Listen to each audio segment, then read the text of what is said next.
Meu pastor, hoje eu atuo em prol do reino de Deus como professor de escola bíblica, escola teológica, e sou pregador ministro itinerante. E nós temos rodado em várias igrejas sobre várias realidades, tanto no município que a gente reside como na região, e acompanhamos, temos amigos, nos relacionamos com pessoas.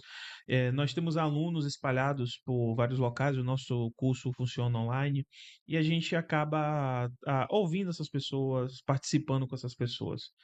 E uma das coisas que a gente tem percebido muito é que eh, nós, partindo pelo princípio de que toda reunião de pessoas gera uma diversidade de complicações, de adversidades. É. Mas parece às vezes que os ministérios, eles estão enfadados a cumprir a sua rotina sistemática e doutrinária. E o objetivo principal da igreja, que é soterológico. O objetivo principal da obra de Jesus, da razão de existência da igreja, é de salvar pessoas, de livrar pessoas do inferno. Então parece às vezes que esse propósito tem se perdido. Mas Parece que a igreja ficou muito voltada em não, vamos limpar, vamos ornamentar. Não estou discriminando nada disso, tudo isso é importante fazer. Vamos botar placa, vamos botar um som bacana, vamos investir na mesa de som, vamos botar um telão de não sei quanto mil no fundo, vamos estruturar equipe de mídia, vamos fazer isso, vamos fazer aquilo, vamos fazer isso, vamos fazer aquilo para a gente aparecer, vamos fazer aquilo para a gente mostrar, vamos fazer aquilo para a gente tirar foto.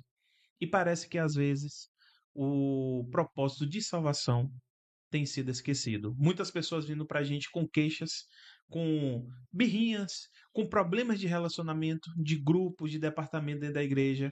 E às vezes, quando você para e analisa a situação, você fica assim: poxa, o propósito, o objetivo principal da igreja é gerar a salvação de vidas e de almas. E ao invés de estar dedicado a isso, eles estão, né, tratando situações que não têm nada a ver. Como é que o senhor vê essa situação? Qual é a percepção do senhor acerca do foco soteriológico e evangelístico que a igreja tem se perdido e parece que tem ficado em segundo plano? Bom, vamos por partes, né? Por partes. Você tem que separar pastores de administradores, né? Pastores é aquele que cuida do povo, né? E os administradores são o pastor dos pastores. E muitas das vezes os administradores, eles têm um outro comportamento, tá? Tem um outro comportamento. Eu não digo nada sobre falta de espiritualidade, ou menos ou mais. Mas eu estou falando assim que existe uma grande diferença, né? Para você, né, pastorear uma igreja, aí a gente tem que voltar lá para sociologia, lá para Sócrates, lá para Aristóteles, lá para aquele tempo antigo e para a filosofia deles, que diziam, e é algo mesmo que tem muita realidade, porque quando você tem um grupo maior do que 25, 30 pessoas, para você pastorear elas sozinho, até que é possível. Mas quando você tem um grupo de 50, 100, fica bem difícil para o pastor. Demais. E aí ele vai ter que ter o assessoramento, o auxílio, né, do seu corpo eclesiástico, para que ele possa fazer isso.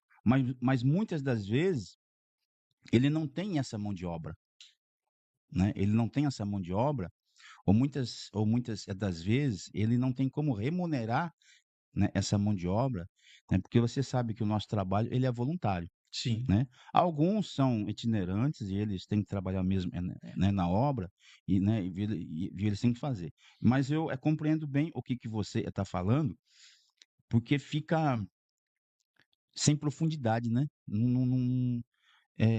É algo assim, né, com que as pessoas, muitas dessas aí, elas não têm a quem recorrer e elas não buscam, né? Porque ouvir a palavra de Deus, né, elas ouvem, né, pastor Fabrício? Elas sentem, né? Mas eu vou dizer uma coisa, né, para você, né, que você né, você preste muita atenção e também viu as pessoas, né, que estão ouvindo, é uma situação complicada que Jesus ele anteviu, ele profetizou, porque ele viu o futuro, viu o dia de hoje da igreja de Laodiceia, e hoje é muito difícil você ter um puritanismo, uma santificação total de, eh, de membros e de corpo eclesiástico, a não ser que tenha uma grande maturidade. Por quê? A pessoa ela levanta de manhã e ela vai trabalhar no mundo secular. Ou ela vai ter contato, seja, né? O pastor, né, que ele trabalha é, in- integralmente, ele vai ter contato também com o mundo. Ele vai no supermercado, ele vai em outro lugar, então ele vai ter o contato. Né, é por isso que Jesus lavou os pés, né, dos seus discípulos, né, eles não entenderam. E foi depois da ceia, tá?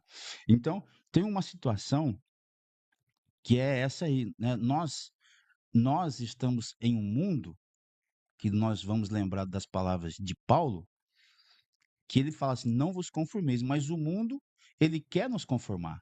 Sim, Ele quer nos conformar. E qual que é a conformação dele? É uma conformação mecânica, é uma conformação aonde que a gente não tem tempo nem para buscar a Deus, nem para orar, nem para buscar a essência de Deus. Então, aí que entra nesse ponto que você falou, né? Que muitas das vezes a ovelha, né? É que não é todas, né? Viu esse caso, né? Não é isso que se falou, que elas estão machucadas e elas não encontram essa empatia lá para que ela possa ser tratada.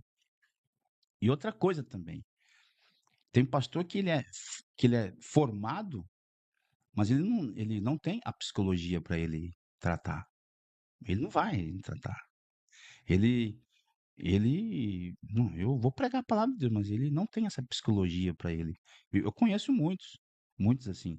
Tem outros, muitos também que eu conheço, que elas já são formadas assim. Porque se você não for ver assim, o seguinte, ó, a, tem igrejas, né, que você, né, poderia nomear aqui, né, se você quiser, a gente pode nomear, que elas formam excepcionalmente os seus pastores e pastoras, de uma forma que eles pegam, né, isso é que você tem, que é da mão de Deus, né? Viu? Essa visão de um instituto bíblico, né? E você vai aonde que ninguém quer ir, né? E daí você está de parabéns. Mas eles formam desde o princípio, né? Com geografia bíblica, psicologia, né? Eles sim. fazem aquele, né? Mas isso tudo é, como que eu poderia assim explicar para você? É aquilo que o homem pode fazer, mas para pastorear precisa mais do que isso, Sim, tá? Precisa joelho no chão, oração, precisa,